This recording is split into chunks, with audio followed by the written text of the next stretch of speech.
Welcome to a new episode of our podcast, Lead the Future, Change the Conversation, an unedited, honest conversation to create the future. I'm Arjan Visser, futurist and your host, and join me as I chat with my friend Darin Martin about authentic leadership transformation. Darin is a serial entrepreneur, always looking for new opportunities. His heart is to see leaders live the fullest life possible, starting with the alignment of family and business life, or within family and business life. Darin, welcome to the show. Thank you, sir. Good to be here. Thanks for having me back. Yeah, it's a while ago, but I really enjoyed the conversation. So let's level up a Yeah, gear. let's do it. Let's do it. Let's talk about life-changing stuff. Exactly. And in recent podcasts, while exploring authentic leadership transformation, we circled many times around that central question of self leadership, which is who am I becoming? Who am I called or sense I have to travel with? And maybe not at least, but definitely very important. Who am I called to serve, to make a difference to? As we can't serve anyone or everyone. We are called, created, we are here for the right people. Hmm. And you as a serial entrepreneur, I think you know better than anyone else what it means to have the right people with you, meet the right people on the journey. Yeah, yeah. And to your point, where you're talking about, serving, being here to serve. Um, yeah, I've always, I, I pretty much have always had a pretty good sense, um, since my teenage years of who I wanted to serve. Yeah. Um, and that generally was the family system, the family structure. Uh, I got a degree in psychology for family dynamics and adolescent development. I spent time serving families in that capacity, and pretty much everything that I do, whether it has been for other families or my own, it really creates that those guidelines. It helps you to say no to the good things to stay focused on the right thing. If that makes sense. Definitely that makes sense. And at the same time, that sounds so easy, and it isn't. Yes, yes. Um, Many things sound easy. They're easy to understand. They're easy concepts, but man, are they difficult to do. I was having a conversation with my nephew about a month ago, and he was asking me. It was a spiritual question, and I said, what you're asking is something that we learn as little kids in Sunday school, but then we spend an entire life trying to figure out how to do it. It was a simple concept, but it's a lifetime journey of trying to figure out how it actually works. So yeah, you're right. Easy but difficult. Yeah, well, I remember we talked in an earlier conversation about unfolding your fuller identity, and I had recently a conversation where it was a bit like, is life adding things to you all the time? So you're born as a blank sheet, an empty vessel, or, and that's more my stake. No, we are like everything is in it. It's like in the ahorn, is everything to grow a mighty oak tree, Hmm. and through life you unfold, you open up, and there is a phase where you are nurtured, and there is a phase where you actually define the circumstances, create and influence the environment more than anything else. um, but that takes a lifetime to unfold, to learn. And it sounds so fashionable nowadays that, like, I'm a lifelong learner, but actually that's actually really strange if you think about it. Well, there is, it's a few days back when we turned 18, but I Yeah. remember that then you are an adult. And in Right. Dutch, the word for being an adult and mature and maturity are very close to each other. So there is this overarching thing. So then you are mature. Then you can make the right decisions. But not so long ago, I read somewhere, no, maturing or maturity, that's the life phase between 18 or 21, or where we draw the line, and we still don't know why it's 18 or 21. Yeah. And we still also don't know why it ends with 65. But it is that probably it's because it's defined as work life. Mm. But over that time span, you unfold and become mature to a state, I imagine, like it's longer away than the days we were 18. Well, no, we've passed the halfway mark. Yeah. Yeah. Yeah. For sure. For sure. We should not make those sounds that are part of our age group, you know. Yeah. That's right. So, but in that sense, like, it takes a lifetime, but It that's does. good. It does. And I'll throw in something that I recently, or an idea that I've recently stumbled upon that I believe I actually struggle with, and it's called destination addiction.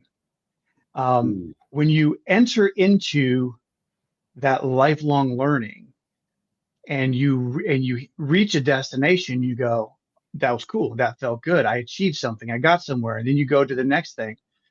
Um, I perhaps my serial entrepreneurial mindset really flows. I mean, I have 10 ideas a day. I feel like, okay, 10 ideas a week. That's, of potential businesses that could be started. And I go through the mental exercise of starting them. And, I use it more as a mental exercise than anything else. Uh, but I realize that there is a component to this lifelong learning. So I'm 49 years old. I have a Great lot of age. work A life. great age. I have a lot of work life left ahead of me. I have a ton of experience that I picked up from the past, and I feel like I am positioned well to be able to do something, big, long term, and I have embarked these last couple of years to enhance my learning, to expand my knowledge base, so that I can expand into certain areas that I've always wanted to. And the problem with destination addiction is being not being mindful of where you are now, and it really enjoying where you are, finding the happiness and the joy with what's around you now, instead of always looking, always looking. Uh, so to me, part of my lifelong learning has been to learn that sometimes I need to quit always. I need to balance. There we go. I need to balance my desire for getting somewhere with the ability to enjoy where I am. Yeah, it's great how you do your self treatment in the safe space of being globally live. Yeah, And, I got but nothing to hide. no, but absolutely, absolutely, and but there are so many triggers that support this. There is this perspective of what the end goal is, which is maybe a superhero fantasy, you know, by external input. There is the achievement or compliance that through our whole education system became a bit part of our system, and then we got into goal setting, and we made the whole entrepreneurial life like a spreadsheet. and all those things, and then and of course life is not a destination, it's life is a process. Well, Right. and It's the then the journey. process became iterative, and we started to repeat again, and we felt that we failed because we didn't achieve. So that whole dynamic, and what helped me is the Hebrew perspective of time, which is that the future is the unmanifested now, and the past is actually not the past, it's gone or became part of your life, so it's also the now. And by that perspective, it takes the balance but also the choice, because before we know a balance is that we neglect both sides, it becomes mediocre. But if the unmanifested you, which is emerging in the now, it takes a bit the pressure off, and it helped me to not create out of the timeline the escape boxes. Yeah. And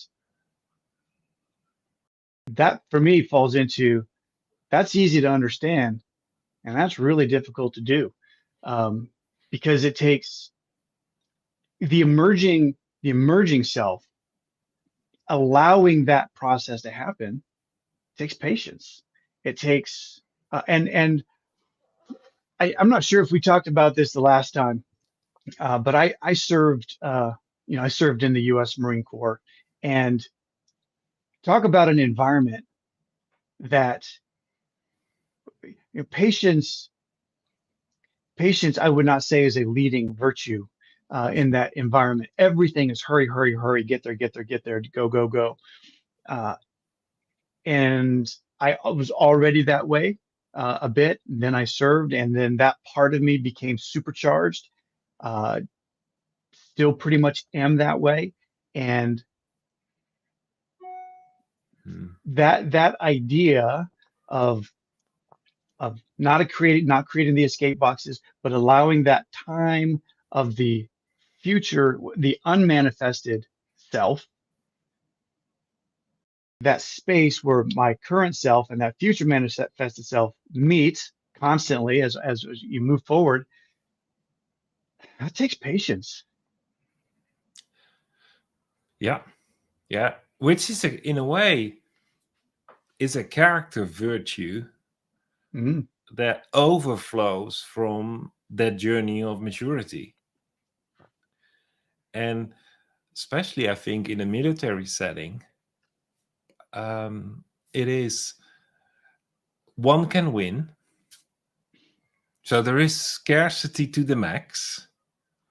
So there is a lack. Only one can acquire it.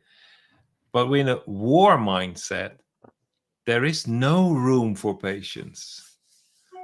While in the opposite of a war mindset, call it a peace mindset, there is patience. And like with everything in life, don't try to understand it. Keep it a paradox. And there is a time for one mindset. There is time for the other mindset.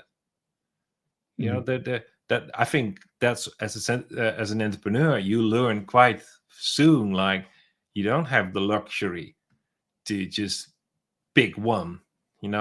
Everything has multiple dimensions. Figure out where you are dominant, most empowered, but don't neglect the other elements. They need a level of maturity as well.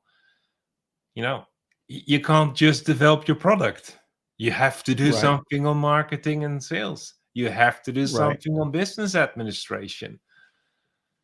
So it's not which one am I strongest in. Yeah, and so that there's a dichotomy there. So there's one mindset that says focus on what you're best at, staff your weakness. That's the phrase, right? Staff your weakness. Do what you're really good at and get better at that one thing, become an expert. And then everything else, find somebody else who's an expert at that thing and do that.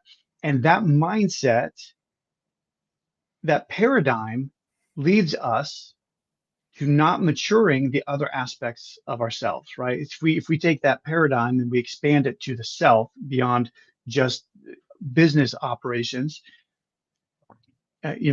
we tend to focus on the things that we're good at because that's where we find our success and that's where we find our validation. And developing those other aspects. I mean, and I agree 100%, right? The full person, the person who has worked to develop and mature their full self, their experience in this life is going to be far different, in my opinion. Far better is pretty subjective, but um, more fulfilling than the people who don't spend the time to mature those things. And I fully acknowledge, and my wife would probably second this, although I have become better. She's an amazing woman. She has been immensely patient with me over the 20 plus years of our marriage. And she has helped me become a more patient person. Patience has been something that I have always struggled with. I used to, you know what? That's a whole rabbit trail that I'm not gonna, that I'm not going to get into. Let's get back. Let's get back. Let's get back. Anyway, um, um, so for leadership, for the future self becoming now, yes, that's my struggle. That's where I find the difficulties in allowing that process to happen. Yeah, I think there is a, like, we both turned 50 this year, so we entering that opportunity of second half of life, we call it. Yeah, we don't see a crisis, we see an opportunity. Mm-hmm. One of the learning points from the last decade is that there is a huge difference between who I am and what I do. And there's so much in our language and in our metrics that actually is only focusing on what we do. So becoming better in what I'm good at is not the same thing as what you opened the conversation with, doing what's the right thing for me to do. Because what you keep repeating, practice Mm-hmm. gets you to a level of I would not call it perfect, but at least progress and achievement.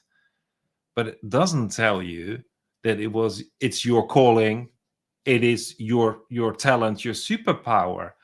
It is just the result of many routines. Yeah. So in that perspective, I heard people say, like, so do I become a specialist or a generalist? Well, that all has to do with doing. When you focus on being and becoming, and the effect you have out of that, you find the one person that you are created to be, and you want to live that to the fullest. You could call that the specialist, but you start to do everything from that place of authenticity, and that makes you a generalist. And it's not in doing what you're good at, it's doing, actually the doing is the overflow of becoming who you are created to be. And that is such a twisted, hard subject, because our society, with the whole labor force, is all about skilled and unskilled labor. And what we talk about now is about personal development overflowing in contributing, actually, yourself and giving an expression out of that, out of the freedom of how you think, how you act, and how you be, if that's correct English. But it's about the being, who are you? Mm-hmm. That's your contribution. And I've listened to a lot. And by the way, what you're talking about, in my opinion, applies. And that's one of those universal ideas. It applies in every industry. Um, uh, if you look in the religious sector, it's about being. Are you acting the right way, or are you becoming the right person? I was just listening to a therapist. She's really, really brilliant. She talks about mental health and how it's become this industry where it's focus on doing the right things to feel this certain way rather than focus on becoming the right person, so that what you do naturally flows out of that. And these are all natural outflows of becoming the right person. So business, mental health, religion, this idea, I think just it carries across all. And to your point, I have, since from a very early age, I have really adopted a persona, I guess you could say, for myself, embodied in the word spearhead. Uh, Also plays into it with the Marine Corps. The Marine Corps is a spearhead military force. You go in, you break through, you establish positions, and that's really been something in terms of how I, my being, and what's in my acorn when I started out, when I fell from the oak tree, is this idea of really um, pioneering and blazing trails and spearheading efforts to get, from where we are, and we see where we want to go, to and all the obstacles in between, and nobody really knows how to get there. And my approach is like, well, I'm here, it's there.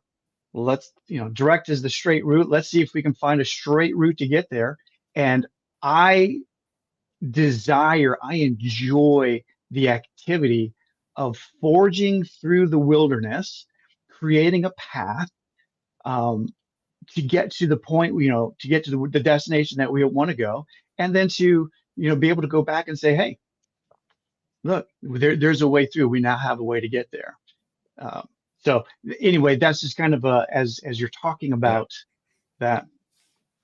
Well, I think that is really good to what you just said.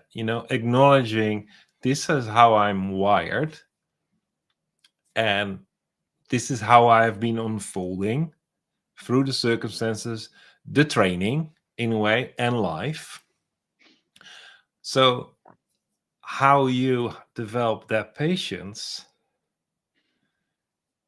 is totally different as someone who's not in the entrepreneurial space. When we talk to our kids on the back seat in our car, like, when do we get there? Then we say, like, you be patient. They don't know where they go to. So their Mm, patience is actually to sit out the ride. But us as drivers, we see the picture, we see the vision, we see the destination. So we have a different, our patience is more of slowing down. So we learn the patience that we start to care less about, is it in 3 steps or is it in 5 steps? Well, other people that are not in the spearhead, their patience is way more on how long does this step take, not knowing how many steps would follow. So right. so it's like the process operational perspective is a different one than the visionary strategic perspective. And not one is better. It goes wrong when one is missing, Mm, or when we get in crossfires, that the operational people start to do that, the holding the map or right. drawing the map, while the visionary people start to pack the boxes. Then it goes wrong. And there's plenty of opportunity for that to happen too. So in our pre-talk, in our prep, we said we would Yeah, talk about something we haven't even touched. I know. I know. So there is time for another time Okay. to talk about that. But what are the three keys, takeaways that you think are really worth to repeat when just listening to our own conversation, reflecting on it? Mm, well,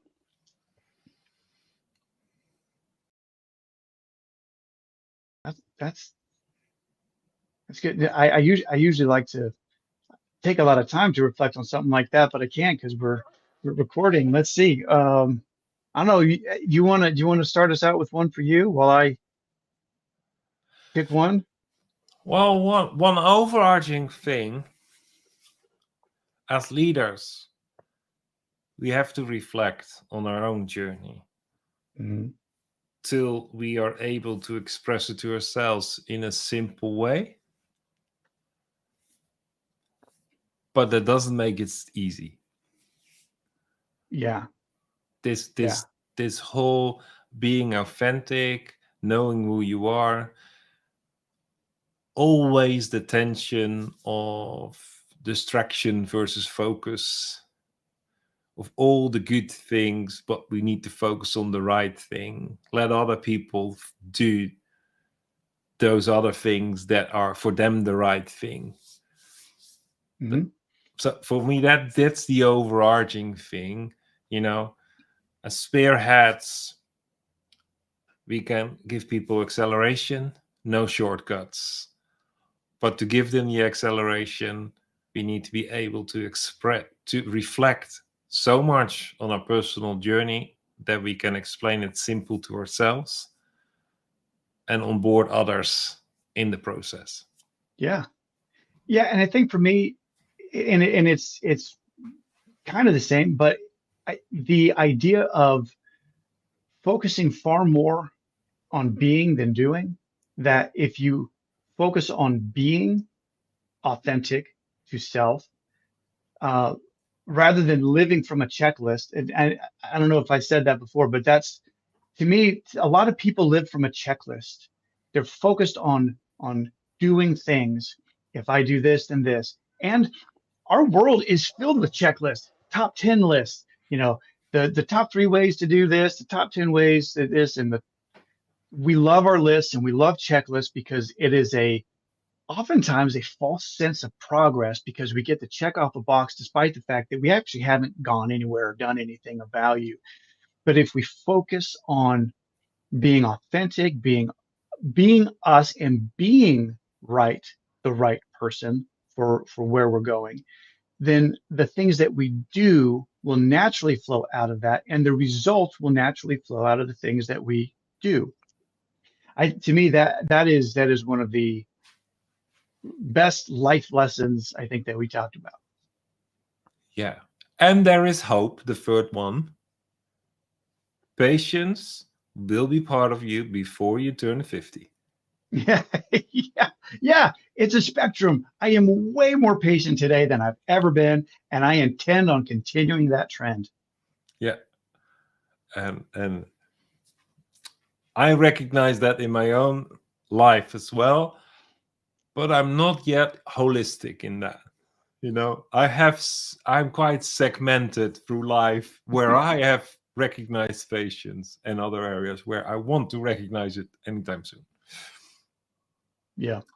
So, well, for the listeners that have listened to the end, there must be something that resonate with you, because that's made you listen to the end. And I really want to urge you to take such a resonance, such a trigger really serious and reflect for yourself if you're ready to start to prioritize personal development, self-leadership, and just make use of the opportunity to connect with Darin or with me through businessrevivalist.com/connect. And just a 10-minute, 15-minute conversation for you to reflect, verbalize what's the trigger, what could be your next. Don't waste that opportunity. You know, triggers are rare. They come and they easily go. So please use that opportunity to connect. Darin, thank you for your time. You bet. And I'm looking forward to our next conversation because we're already prepared for that one. That's right. That's right. We have a whole nother conversation already in the queue. It is there. Okay. Thank you. See you soon. All right. Bye-bye. Right.